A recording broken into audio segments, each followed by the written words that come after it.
Today is October 22nd, 2019. I'm Adrienne Falaise, and it is my honor to be here with Cybill Shepherd for the interviews on oral history of television.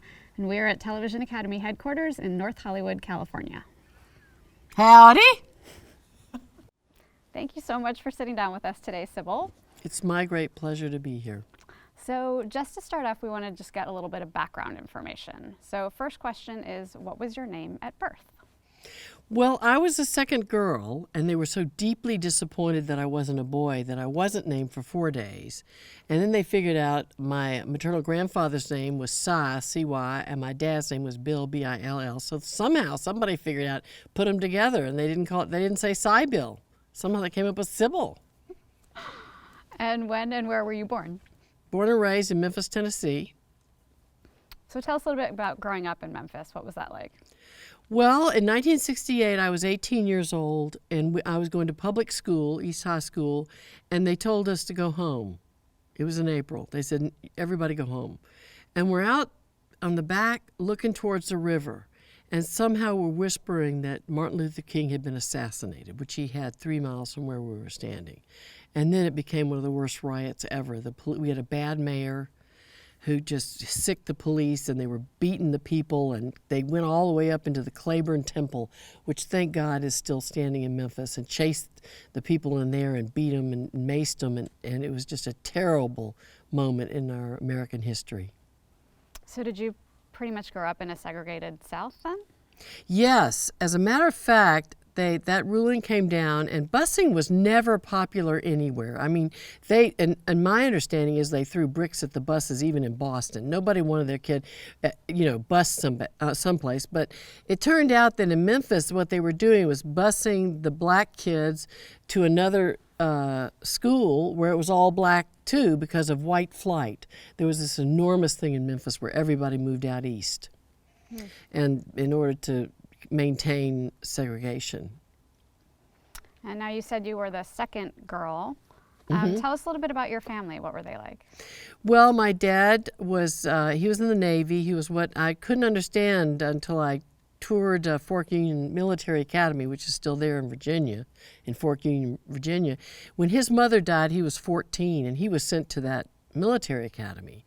And so and then he became something called a 90-day wonder during World War II, where they put you fast through to become an officer in the Navy. And I have a picture of him flying a bomber. He didn't see active duty because he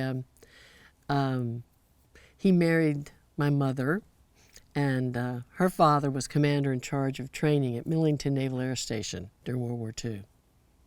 And how many siblings did you have? I had an older sister, and I have a younger brother, William.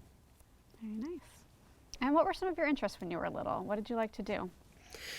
Well, reading. I escaped it was a violent childhood by reading and by running, jumping things. And I fell in love with horses. I have so much in common with Grant, Ulysses Grant. You know, he was also had a violent alcoholic father, and he turned to horses as well. So I was trained by the person who trained the woman who was the captain of the equestrian team, Melanie, in 1984. Were the Olympics here in LA? They won all the gold. Did you do any performing when you were little? No, I had no interest in being an actor whatsoever. And that helped me, because by the time I met Peter Bogdanovich, who directed The Last Picture Show, he didn't read actors. So he just talked to the actor and figured, if he or she could do it.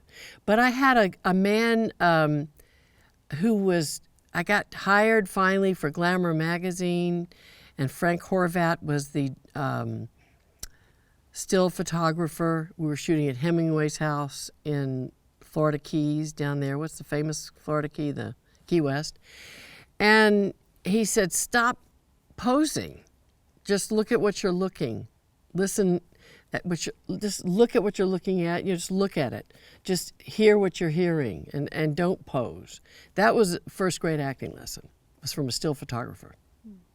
So how did you get into modeling? I mean, how old were you when that career took off? Well, they were already taking my picture in Memphis. There was a local photographer, and if there was a special like Halloween, I'd be jumping through the woods, and they'd put on pumpkins around me, and then the modeling agent, it was Stewart Modeling Agency. They came to Memphis when I was 17. They took some pictures, and they said, "We want you to come to New York." And I talked to my parents, and we all decided that I should graduate from high school first, which was was brilliant. And also, my grandparents paid for a trip to Europe. That was '68, so we couldn't go to France. They were rioting, but that, because I'd never been in an art museum, that was a tremendous preparation. And I was used to guys trying to get me drunk and give me pills, and I just wasn't going to go for that.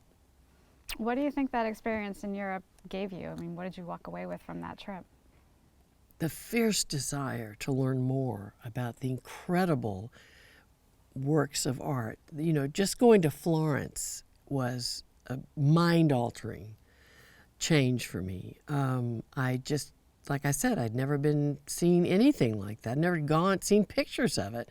We didn't have classical music growing up in my home. We had 1,001 strings or something, 101 strings.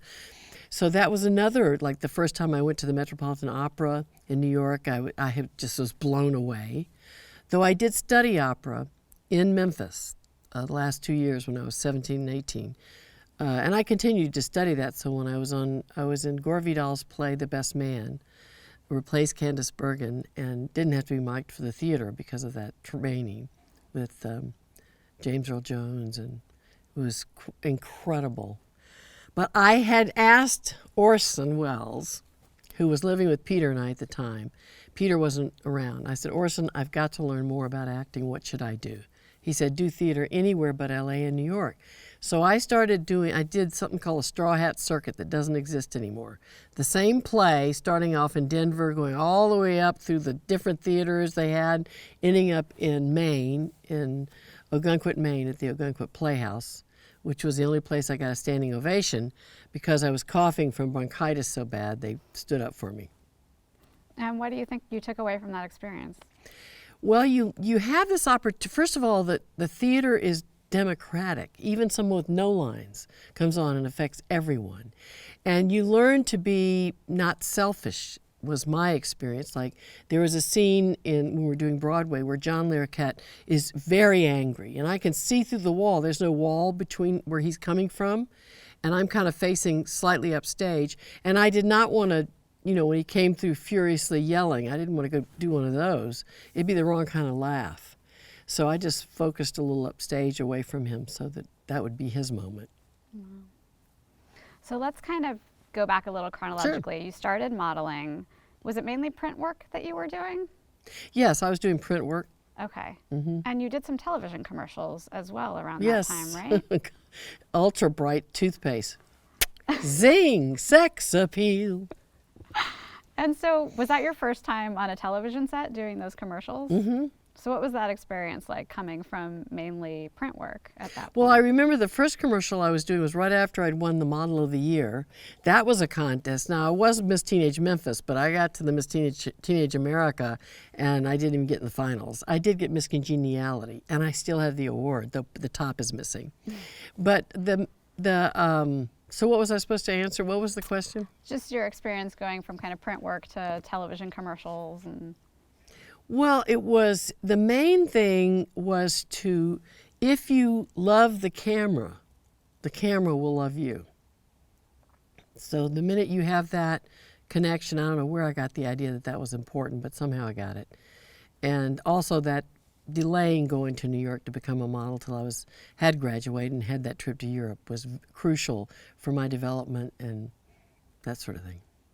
And did you love the camera? Did you like Yes. modeling? You love the camera.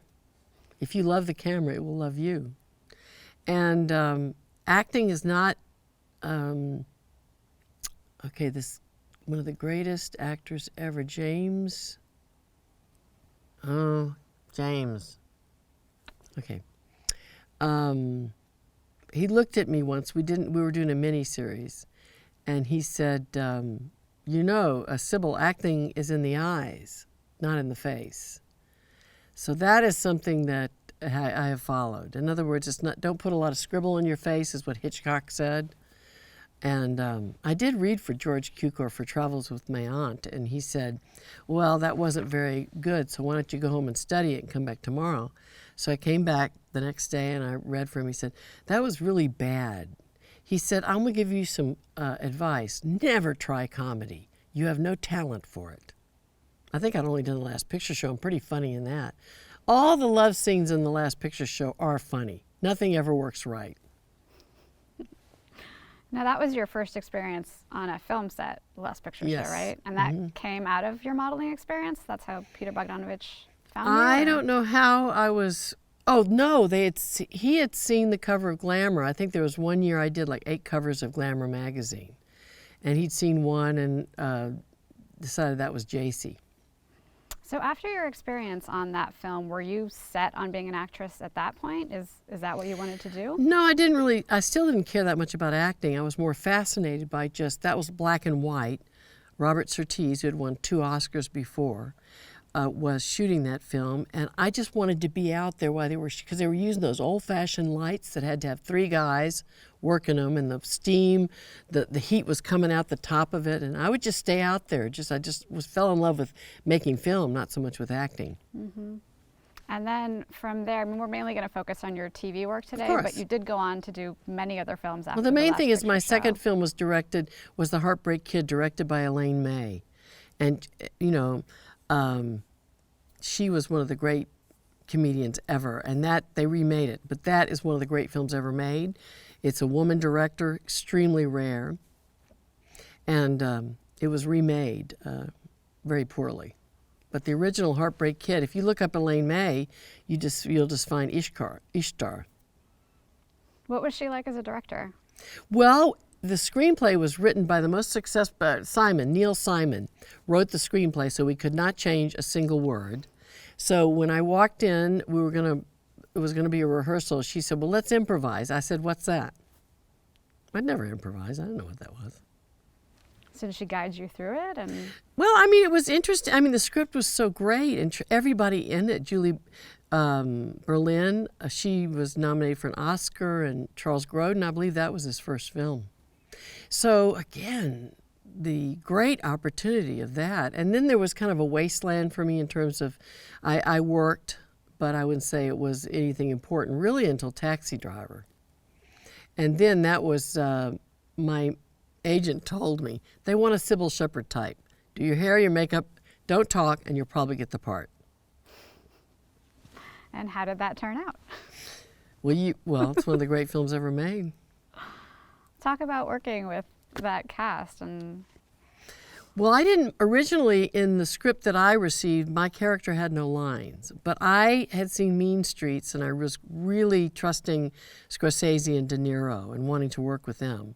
So then we improvised the dialogue in a fancy hotel right there on Fifth Avenue, and Scorsese, I believe, either videoed it or filmed it, and then wrote our dialogue based on that improvisation. wow. And so then you did some theater during that period as well after you'd made a number of films. Yes, I did the Straw Hat Circuit, and then I finally got to do Broadway in The Best Man, written by Gore Vidal. He was a friend of mine. He was wonderful to just listen. You could ask him one question, just listen to him talk. And unfortunately, he didn't get to see that production. I replaced Candice Bergen, who was one of the sweetest people I've ever known. But he died during the production, and it was an old theater, no elevators. And we all went out like 5 minutes before curtain to stand on the fire escapes to watch the lights dim in his honor in all the Broadway houses. Oh, wow. Mm-hmm. Then, so in 1983, you did your first television series. Well, I had read 50 pages. I think I'd done The Yellow Rose was the only series I'd done. I Yeah. loved it. I got to ride horses.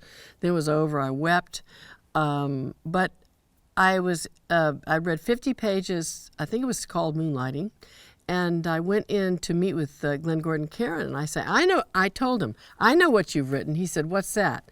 I said, a Hawksian comedy. He said, "Who's Hawks?" Howard Hawks, one of the great directors of all time, directed some of the best comedies ever. But so we watched those films where they talk so fast. His Girl Friday and My Man Godfrey's Carol Lombard. That's where I got the inspiration that you could be beautiful and funny and really great. And she tragically died so early.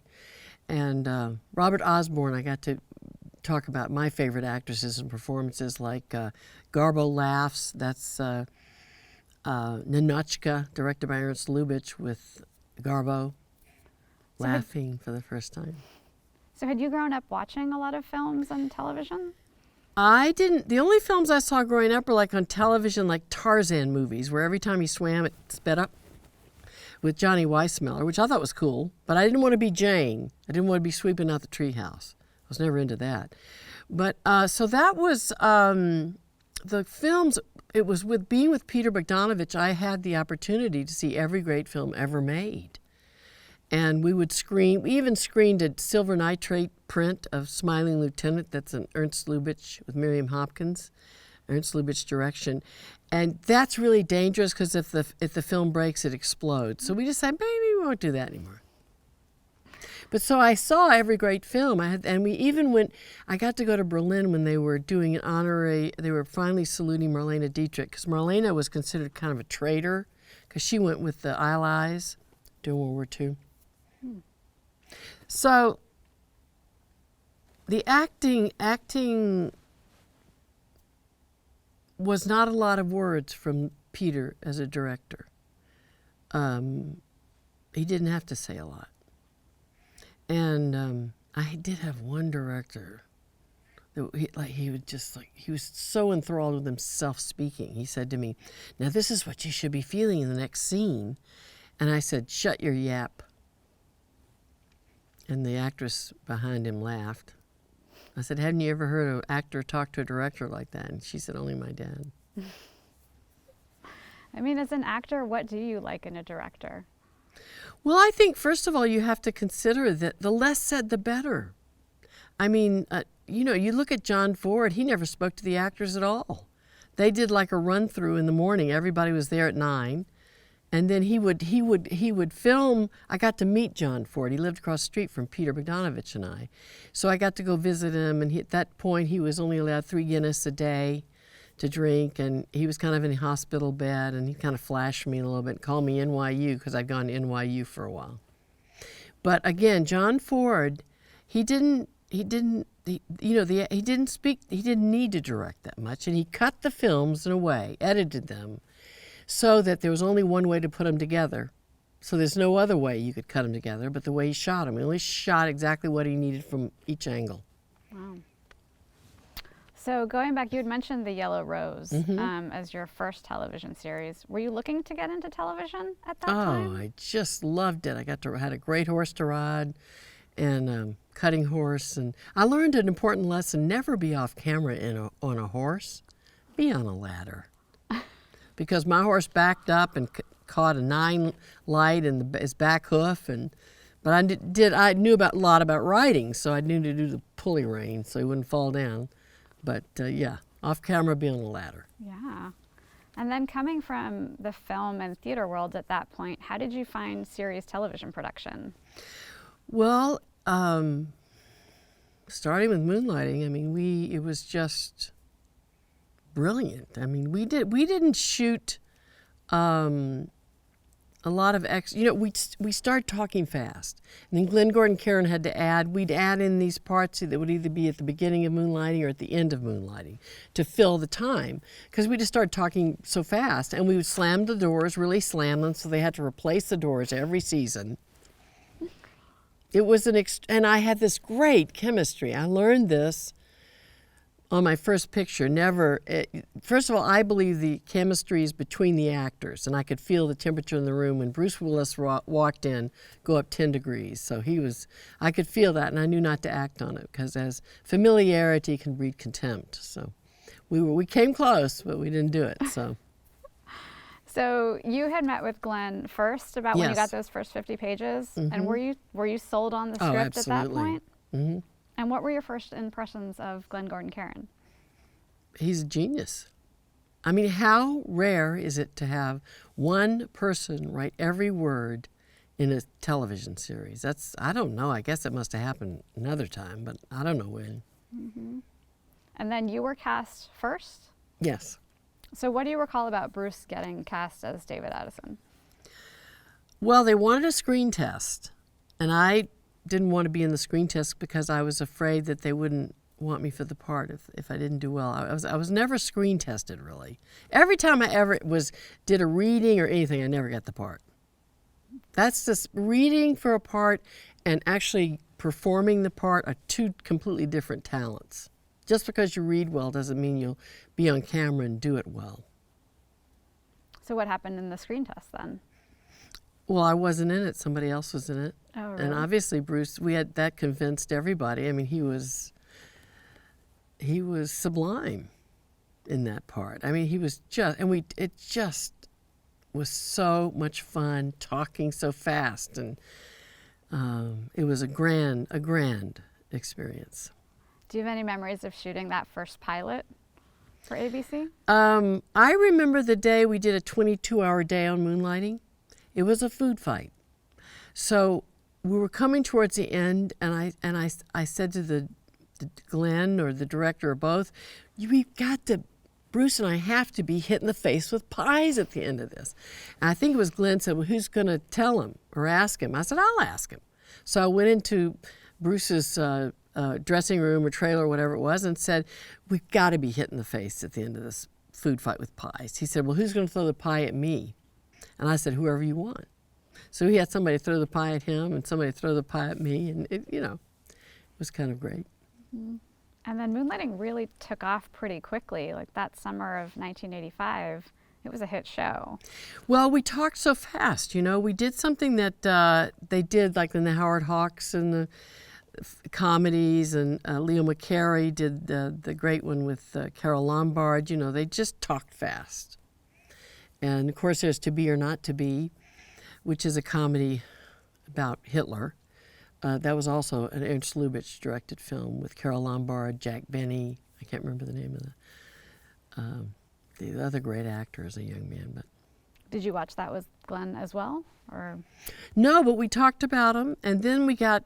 I think they watched them because you get these conceptions that suddenly maybe the dialogue can go very fast and that people will enjoy it. You don't have to let it sit like a lead balloon, and after each line and that sort of thing. Then the pauses really mean something. What was that like for you as an actress to have to learn all that dialogue? Because those were long scripts, right? Yes. I've always learned the scripts by writing. I write down, I use the first letter, the first word, then I do all the words, the first letters of the words, and I have to learn that way. How did you develop that? Is that something you came up with on your own, or?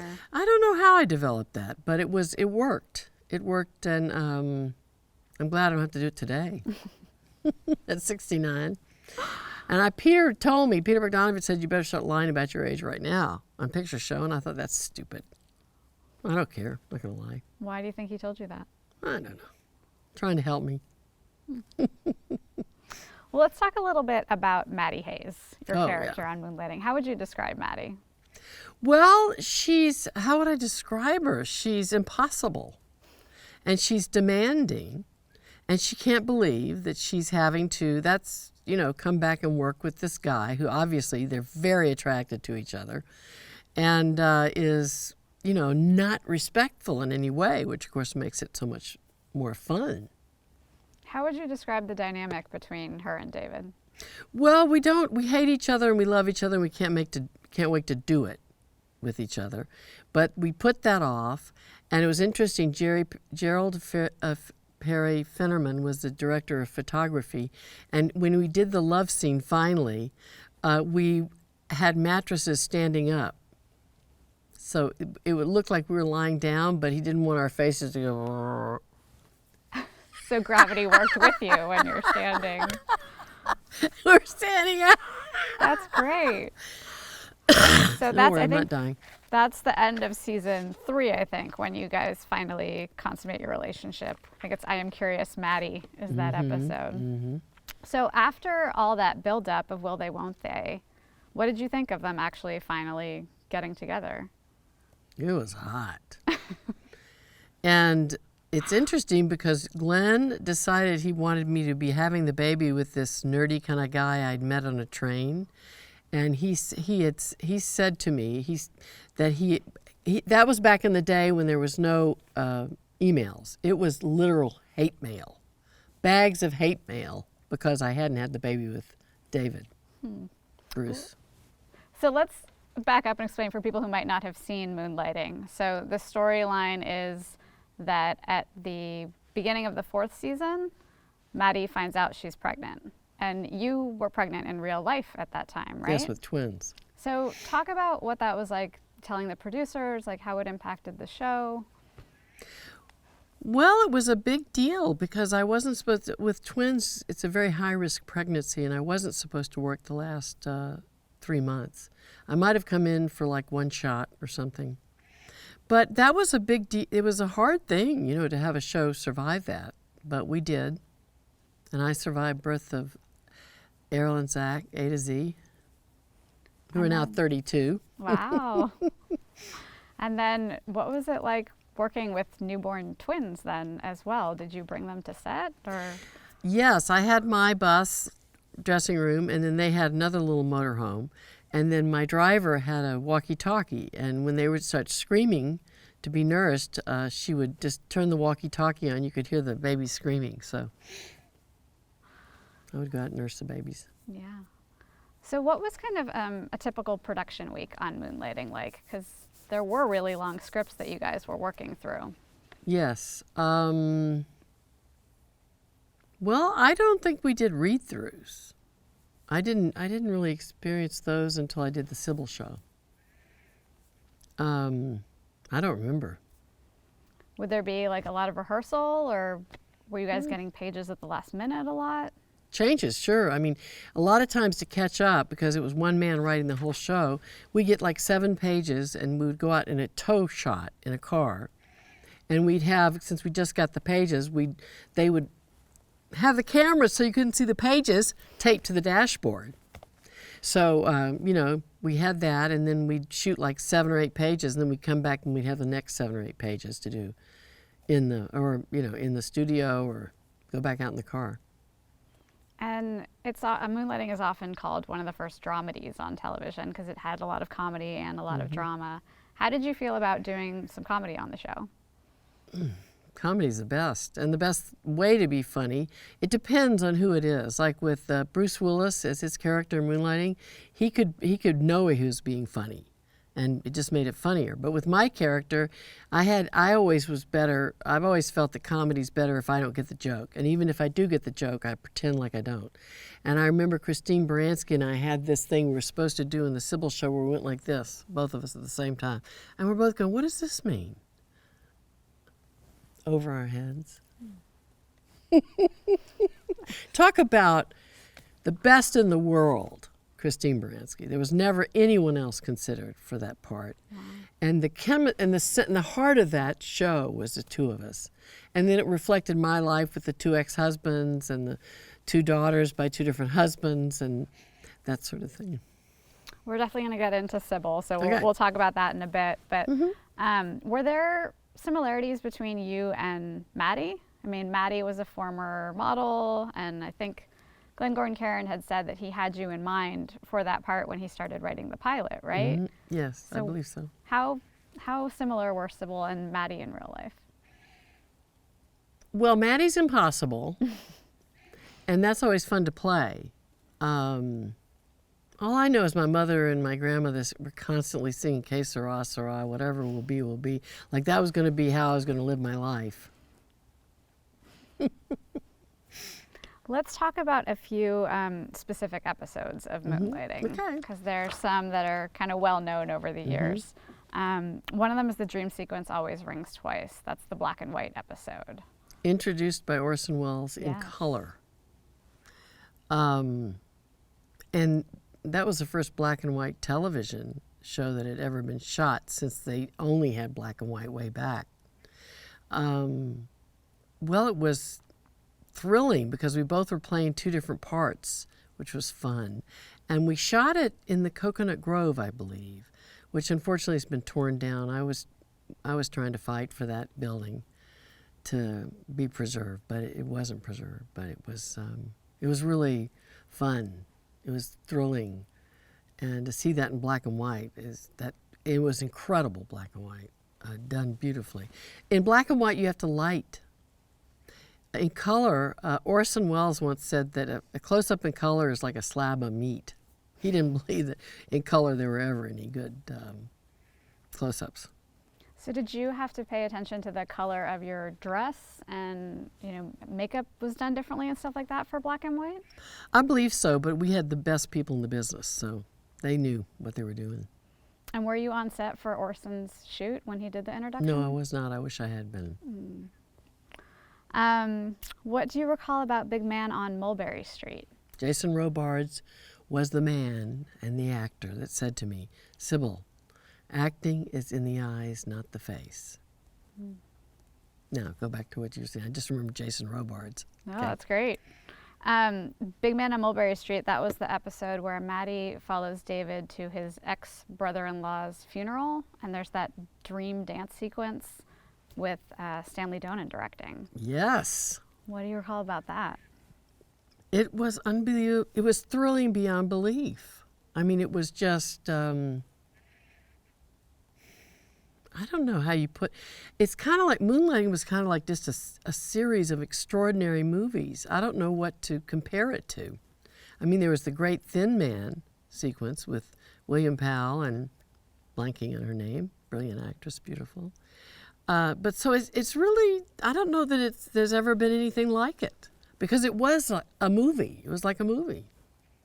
Got really creative in the storylines and the types of episodes, like Atomic Shakespeare. Oh my God. And I had to be bound and gagged, and that's something I don't like.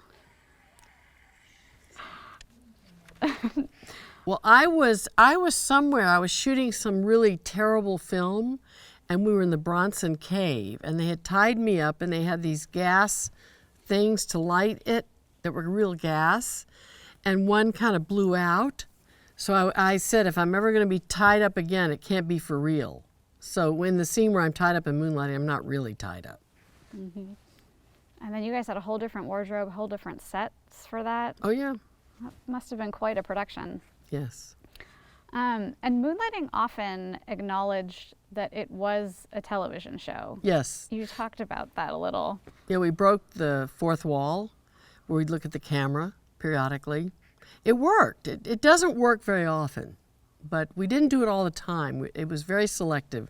Glenn would choose very selective times to do that. Yeah, you said often it would be to fill time, that you'd have a little Well, scene at the beginning. A lot of times we had to fill time because we talked so quickly.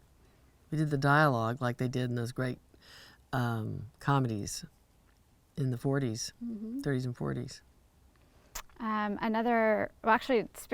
Keeping with the Shakespeare one, that was actually done in iambic pentameter, right? I think the whole script was written in iambic pentameter.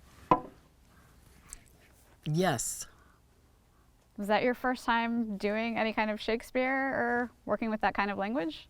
Yes, it was. I never did Shakespeare. I wouldn't know how to do. I could probably do hillbilly Shakespeare, but I'm not from the hills. I'm from the Delta. So was that a particularly challenging episode for memorization, or did your tricks work for that? It was a perfect show at the perfect age. So, and I was very blessed. I had nothing whatsoever to do with my looks. That was the luck of the draw, genetically. But, that was that incredible blessing. And just the covers that I did so many beautiful covers. Irving Penn, he was the first still photographer to ask me to have hand makeup. Hand makeup? What was the reasoning for that? So your hands look the same color as your face. Oh, okay. So talking about a few more moonlighting episodes, the Straight Poop, that was the one with Rona Barrett coming on and interviewing you and David, who are not talking to each other at that period. What do you recall about that episode? Oh, it's hysterical. I love Rona. I've always loved Rona Barrett. She was just so much fun to talk to. And that was hysterical. You know, the fact that we weren't talking to each other, so we talked through Rona. Yeah, it's great. And I think Peter actually makes a cameo in that episode. Yes, Peter makes a cameo. That's right. Was that your idea to bring him on? Was that Glenn's idea? I'm not sure who had the idea, but it was a great idea. And so I think he says that he was a former boyfriend of Maddie's after he dated a former model. So you guys kind of toyed with that, like, you know, that blurring that line a little between Cybill and Maddie. Was that enjoyable for you? Oh, yes. yes. The audience got a kick out of it? Yes. I don't know that happened very often like that. I'm not sure it's ever happened again. It probably has, and I just don't know about it. And then you mentioned Gerald Finneman. There's also a little piece in that episode where Maddie kind of slams the door when she sees the camera crew and comes back out with a little screen that she holds up. Oh, it's pantyhose? Yeah. So talk a little bit about that and what it's referencing. Well, the women were really lit differently. And so it was important. I mean, a lot of times you won't see the performance if there's too much, you know, the older you get, kind of the traditional great cameramen, I mean, operators and whatever, they would, you know, put filter on the lens and stuff like that. I hope you have filter on this. God, I'd hate to look like I really look. Everyone loved the shot. You look fabulous. Okay. I look fabulous. I can't help it. I'm just fabulous. And I read your autobiography, and you do talk a little bit about the expectations for women on camera at that time and kind of what you were experiencing on moonlighting. I mean, can you talk a little bit about what you were feeling in terms of how Maddie had to look with her makeup or her hair or wardrobe, things like that? Well, the main thing was that Maddie was very smart. And the whole idea that you can have that physical beauty and be very smart and funny is I don't know. I mean, they knew how to do it in the 30s and 40s in films, but I don't know if they've done it in television. Probably they have. And then just kind of in general in the 1980s, there was a lot that was written about moonlighting and kind of what was going on. You guys were always behind schedule and tensions on set and whatnot. Did you pay attention to a lot of that stuff? Did it affect you? Well, I remember one time I was supposed to be really mad at David, and everybody was on the set whispering, "She's not mad enough. She's not mad enough." And you know, like if somebody tells you, "You're not mad enough. You're not mad enough," what do? I mean, you just kind of you talk like a chicken. You start tiny mad. What's mad? But anyway, it worked out okay. I can get pretty mad when it's required, but it was kind of one of those crazy things where everybody said, "You're not mad enough. You're not mad enough." You know, and suddenly you're just being less mad and less mad and less mad. And in the book, you talk about how you and Bruce would actually sometimes fight before the scenes that you fought. Yes, we had fights all the time. And that was part of the preparation, was that working up to it. You know, so it was real. People could sense it in your performances. Right. And now Glenn Gordon Caron actually left the show before it ended. So how did his departure impact moonlighting? Well, it was terrible to lose the creator, and I can't even remember why. Do you know why? I mean, there were some issues, I think, with the network, and I'm not sure exactly. I don't remember exactly either, but I wish he hadn't left. And so then Jay Daniel became executive producer? Yeah, I think he was executive producer all along, I believe. So how did you actually learn that moonlighting was coming to an end, that the series was not going to be on anymore? We did a goodbye episode where we break the fourth wall and drive off the set, off the stage. So that was pretty clear it was going to be, and I think it went out with a bang. So I think the series finale itself, there's kind of an acknowledgement that the show got canceled, and you guys run around And there's an acknowledgement by I think the actor who played Walter Bishop is playing a television executive, saying that you guys never got together as a couple, and what did you expect from the audience? The show's being canceled. And so it's very much kind of an upfront, we are a TV show that got canceled. What did you think of that kind of directness for the finale? It was fantastic. I mean, it was you don't get the chance to do that very often. It was canceled. So we were going to make a big deal out of driving off the set, and you see the set, and you see, it's like a real finality to it, and a finality and reality about what it's like to have a show like one of the great shows ever be ending. So after 5 seasons, how did you feel about the show coming to an end? It was devastating.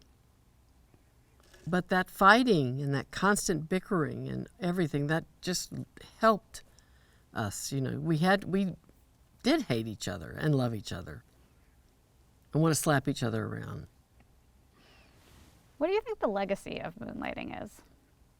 I think it's an extension, but puts it down too much, of a great tradition of comedy that goes back to the 30s and 40s, to Howard Hawks directing and all the great directors that did comedy.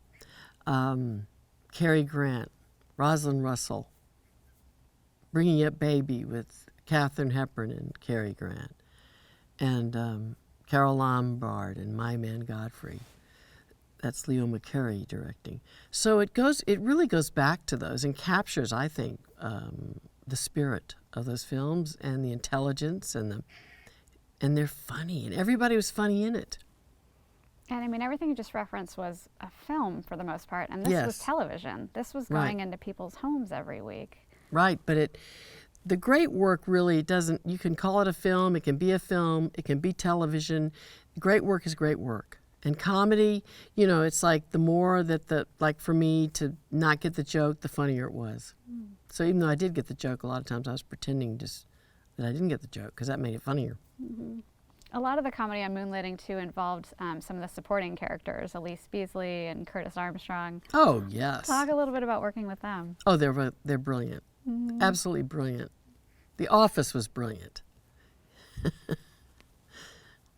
They had to, I told you already, they had to rebuild those doors because I'd slam it so hard every season. Is that just being in the moment and feeling that scene? Yeah, we were really angry. All right, fantastic. So we've talked a little bit about kind of acting process, and you've done some theater and film and television. Mm-hmm. I mean, just kind of real bare bones, what is it that you enjoy about acting? Play what you haven't lived. It will help you with your life. And I don't know where that came from. It might have been Orson Welles. But again, you have this opportunity to get the experience of being different people, different experiences. That might have been Jimmy Stewart. Jimmy Stewart, I don't know, he might have said something like that. I was so fortunate right there to get to, meet Jimmy Stewart, Henry Fonda, and John Wayne. I'll never forget the first time I saw John Wayne. I was walking into the Beverly Hills Hotel, up the red carpet, and he was coming out. He said, "How you doing, gorgeous?" love him. Yeah, I mean, you've met and worked with some incredible talents in the industry. But I didn't get the part in The Great Gatsby because I wouldn't do a screen test. Oh. Is that a regret, or are you happy about that? I regret it. Are there any other moments that you wish you'd done differently, or?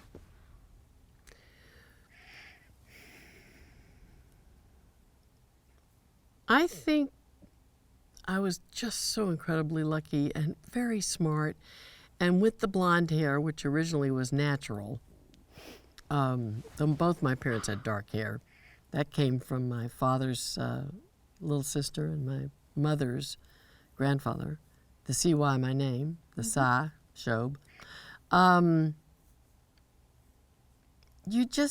you can just use what you got. And if you have a chance to see the great films or the great television. I mean, we were all learned comedy from Lucille Ball and Carol Burnett. There was comedy right there teaching us. Did you grow up watching those shows? Did you like? Yes, loved both those shows. That was incredible comedy. And I think that Lucille Ball was originally, that was Desi Arnaz's idea to have a live audience, I believe. What do you think being in front of a live audience adds to a performance? Being in front of a live audience makes it 100 times more fun because you know when you're funny because they're laughing. And then if you have the writers there and it's not funny enough, they can change the line so it gets funnier. And so having the live audience is just like the best. It's so much fun. So then, having done film and television and theater, is there a preference between the three and being in front of a live audience? I love it all. I mean, I think I've been incredibly fortunate. And also being Peter's partner for all those years and getting a chance to see all the great films and the great performances. And to see Carol Lombard, that it was possible to be, beautiful, ditzy, and funny. That was great. That was a great inspiration for me. When you would watch films with Peter, would he give his critique? Would he narrate? Would he point things out? What was that like with him? He didn't have to. The movie just showed you it. I mean, he might have, I don't know, he might have spoken to me some about it, but it was just, it was mainly just running them. They speak for themselves, the great films. Yeah. So you mentioned your sitcom Cybill, so we want to talk a little bit about that as well. So that started in 1995. How did that series come about? Well, I had wanted to do a show, a sitcom, and Jay Daniel was involved in it, and then Chuck Lorre became the creator, and he. It's interesting. The only two venues that you can get the title creator is on television and in the Sistine Chapel, where God is creating Adam. But so he was brilliant, and we had brilliant writers. That was a room full of writers. And I love the idea, the crazy idea of a woman who has 2 ex-husbands and children by 2 husbands and the craziness of that, and then dating as well. And then a cohort like Christine Baranski, Mary Ann. It was incredibly fun and just a blast, So you had said that relationship with Cybill and Mary Ann was kind of really essential to that show. Why was that so important for you to have that be a real focus? I felt that 2 women, first of all, Lucille Ball and the woman that she played with, help me out here. Anybody remember her name? That's terrible. I'm sorry, Vivian Vance playing Ethel? Thank you, Vivian Vance. Well, that was so inspiring, the 2 of them. And I just love the idea of having a show, again, finding 2 women that are very different and being the heart of the show. And you were an executive producer on that as well, right? Yes. So were you involved in casting and development and all that process? Yes, and actually I was with Peter while he was editing the last picture show on a moviola, where the screen's about this big. And you have to you have to move the screen, and you have to line the film and the sound up. You have to sync it. Then you close up that moviola and you'd use your foot. It's kind of like a sewing machine. Then you would roll over to cut it. So I had that experience of seeing how a few films added or subtracted at the beginning of a shot or the end of a shot makes a tremendous amount of difference. So I loved being part of the collaborative effort of cutting the Cybill show because I always wanted the best for everybody. Fantastic. And then I think it was a Carsey Werner production, right? So Yes. Talk about working with Marcy Carsey and Tom Werner. Well, it was a wonderful experience. It was, we felt very free to do, and Chuck Lorre did a brilliant job. And then then everybody on the writing staff was great. To back up a little, we want to talk a little more in depth about the sitcom itself, and talk a little bit about sitcom production, because, you know, Moonlighting had been its own experience as a dramedy with late script pages and difficult production. What was sitcom production like for you? Well, we had this marvelous thing called a table read, where we got to read it, like, what was it, Tuesday or Wednesday of the week, and I think we shot on a Friday night. And we got to read it in front of all the writers, and that, you know, I would check I heard a laugh there, and then they would have a chance to hear where there wasn't a laugh, and then they'd rewrite it, and then we get the pages, and then they rewrite it again, and then finally in front of the audience, you had the great thing about a sitcom with a live audience was then if they weren't laughing enough, the writers were there, and they'd rewrite something funnier, so we'd have a chance to try out different stuff. And would you have a lot of input in the storylines and on? Well, some, you know, I mean, it was a collaborative. It was really took a lot of people to make something really good, and I'm very proud of that show, and I'm very happy that I had the opportunity to do it. Also, as an executive producer, were you then exposed to more interaction with the network and standards and practices and things like that? I was going to tell you that there was a period during Moonlighting when, was it ABC, I believe, sent a letter to the lawyer to Bruce's lawyer and to my lawyer saying, we would like these actors to spend only 5 minutes for their bathroom breaks. That didn't happen. Can you imagine?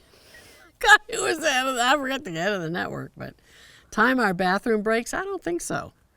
So was that because, I mean, the show was behind production and that was well, their it was reasoning? we shot it like movie. Moonlighting was shot like a movie. So how was working with CBS, the network, for things like notes on specific episodes? It was a very strange time because there was a period there, somebody else talked about this, about it's okay to say, I think it was on Friends or something, we can use penis this week, we can't use penis next week. We can use it twice on another episode. So there was like a, what do you call that person that's like Censor? Censor. There was a censor on the Cybill show. So it was like, oh, you can't, because we had done one menopause episode, and then we were getting ready to do a second one, and we got this note, you can't say menstruation, menses, period, or something, and anything related to that. So I fought to use the word period, and I think that was in like that year of Newsweek, like the fact that I had to fight to use the word period in something we were doing about menopause. And were you driving some of those storyline ideas to have her be a 40-something actress talking about menopause on primetime television? Well, acting, you know, if you get a chance to play what you haven't lived, this might be an Orson thing. I'm not sure where this comes. Play what you haven't lived, it'll help you with your life. Mm-hmm. And how would you describe Cybill Sheridan on the show? What was that character? Well, we decided she made it as a cover girl, but never made it as an actress. So you could see a lot of humiliating scenes of my trying to get parts, and the guy's supposed to be a vampire. There's that great first scene, and he keeps mouthing my neck, and I keep laughing. Cut, do it again. Cut, do it again. And you hear me fall on the floor, flop on the floor. Sound effects have a lot to do with that. A lot of times you don't have to see the fall. Just hear the sound effect. You can see the person is falling. And is that the kind of thing you would chime up with about in editing as well? Sound effects and timing? Well, I was just there as part of a collaborative thing. And I sang, the songs I sang in the Cybill show almost always were public domain, so we wouldn't have to pay for them. In the last episode, they cut out Rockabye Your Baby. And I was, I wanted to have that just for my own archive, for myself and my children and grandchildren. And so they said, no, it's buried in the salt mines of Utah. Somebody, Carsey Werner, told me that. And then finally somebody said, okay, you can get it. So I have a copy of it at home. But it was, and those were some of the highest rated episodes. I did That's Life on this, and we're at a sushi bar with Christine Baranski, she's sitting down there watch out for the vodka or something. That was kind of incredible. I sang live on the show. The tracks were we recorded the tracks, and then I always sang live on the Cybill show. Was that unusual for the time? Yes. Mm-hmm. And what was that process like? Was it difficult or? It was great fun. Amazing. Are there any particular episodes of that show that stand out for you? There was a great Valentine's Day episode, I think, where you fought for some language as well. Mm-hmm. There's episode you become a grandmother. Yes, that was me trying to, play what I hadn't lived, and it was remarkable. It's great, and that great scene too. There's one scene where we have the wrong baby. Marianne and I have gone out shopping, and we look down and we go, wait a minute, wasn't my granddaughter, wasn't it a granddaughter or was it a grandson? I can't recall. But whatever it was, what was in that, we were changing the diaper, in that buggy was not the right sex. God, that's funny. Makes me laugh now. Mm-hmm. I think Marianne had a line like, it's quite a circumcision.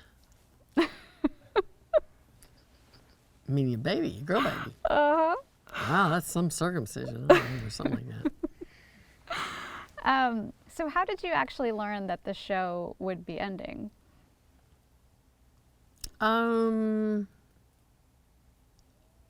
Well, I don't remember, but we knew our days were numbered.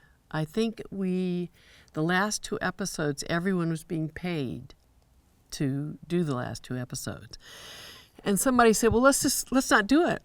And I said, if we're being paid, we're going to do it. So we did the last 2 episodes. And that's the one where I sang Rockabye Your Baby. They cut it out. Mm-hmm.